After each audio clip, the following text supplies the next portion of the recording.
everyone, I'm DeGraff and this is Newsround. Today, in a special programme, we're talking about rugby, a sport that's played by millions of people all over the world. But at the moment, there are concerns about the dangers of repeated head injuries in both the professional and grassroots game.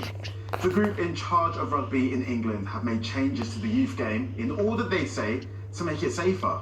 Well, we've been looking into the issue, what's being done about it, and asking, how safe is rugby for kids? Hi, I'm Matteo. I'm 13 years old and I love rugby.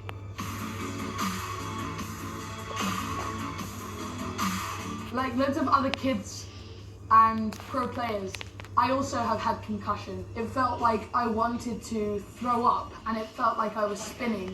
I really love rugby, but I really want to know that I'm going to be safe. In professional rugby, there is concern about repeated head injuries. This is something that my teammates and I have on our radar, and I want to find out more about it. Matteo is one of thousands of kids in the UK who take part in grassroots rugby, a sport that is trying to work out how it deals with the problem of head injuries, along with other sports including football, boxing and the NFL in America. Concussion is one of the most frequently suffered injuries in both the elite and grassroots game. Oh, lucky he was chest to shoulder first, and there he is, he's off, look. It's being talked about a lot at the moment because a group of over 200 former pro players are taking legal action against those in charge of the game after being diagnosed with dementia, a condition they say was caused by their rugby careers. Matteo's meeting Dr. Sam Bark, who treated him when he got injured, to find out more. What is concussion and how exactly does it affect your brain? So concussion is a word we use to describe a traumatic brain injury that's caused by a shock to the brain from a shaking or a direct blow. And what happens is you think of the brain as a sort of jelly-like structure. When that gets shaken around, the jelly wobbles and the nerves of the brain get stretched because they're a little bit damaged. And that stops them working. Is concussion dangerous? So if concussion's managed well, it probably isn't that dangerous. But if we don't manage it well and people rush back to sport without resting or hit their heads during their early recovery, then that's when we start to worry about risks. And there are both short-term, so risks that can happen straight away, and more longer-term risks that we worry about people developing when they get older. And the link with dementia is something that's really, our knowledge has changed on really quickly in the last few years, and where a lot of the concern around concussion has happened. Because we now believe that if people have taken multiple knocks to the head, particularly if they haven't been given those chances to recover, then the damage can be done to the brain that can cause things like dementia. Can you tell me more about dementia? Dementia is a word that describes people that have difficulty with things like memory, with processing information, and sometimes difficulties in dealing with their emotions and things. And the really important thing about dementia is it's an abnormal process. There's something going on inside the brain. Matteo's learned that dementia is a serious life-changing illness that usually affects older people. Politicians are concerned about concussion in sports. A recent report carried out by MPs said that the government and many of the sporting bodies themselves had failed to take enough action to reduce the risks of brain injury in sport. In rugby, even though the issue of concussion has been discussed for the last 40 years, no definite link between repeated concussions and dementia has been officially recognised.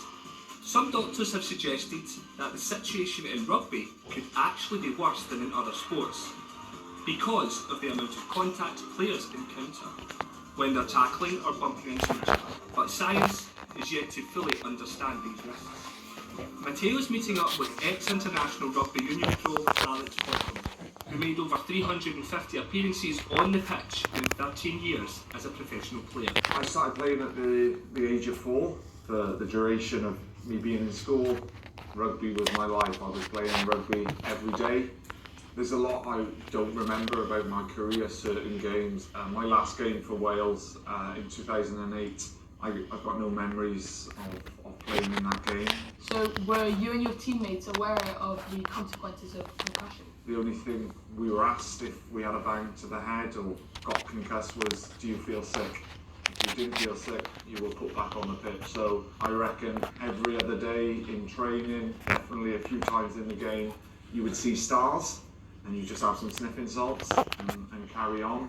But we've got a chance now to educate the younger players and the current professional players in this area.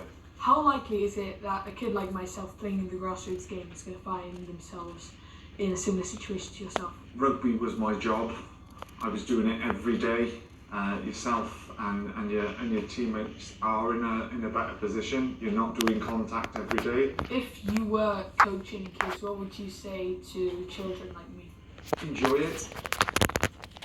Play the game that I love, but you've got to take knocks to the head and sometimes to the body, which cause a whiplash. Seriously, if you're not feeling yourself when on the pitch, go and speak to your coach. You don't get a badge of honour for staying on the pitch and potentially causing more damage. I just wish I knew what I know now when I was playing, because there would have been hundreds, if not thousands, of occasions where I would have come to the side and pulled myself off the pitch.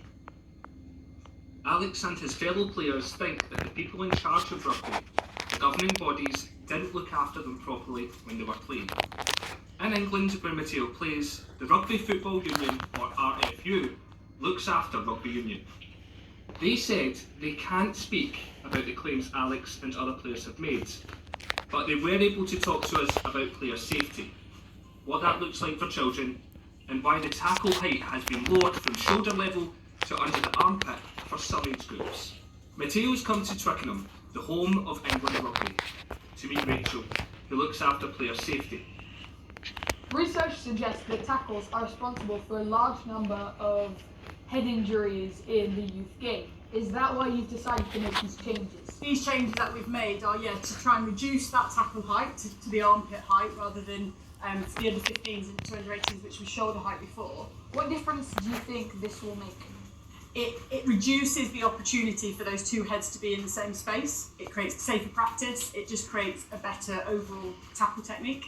Should kids feel worried about safety in rugby? Lots of sports or activities that you'll play yourself, Matteo. There's a risk, but actually there's many benefits to rugby that are also really important as well. We know that the injury risk compared to what we see on TV in the professional game is lower in the youth game. And again, the way the game is played is very different to what we see on TV. Some people have raised the question that maybe you haven't acted soon enough. What would you say to them? The safety within rugby is very important to us, and we're continuing to look at the research and look at how we can apply that both within the professional game and within the community game as well. The RFU believe they've done enough to make the game as safe as it can be, and say they will continue to make player welfare a priority.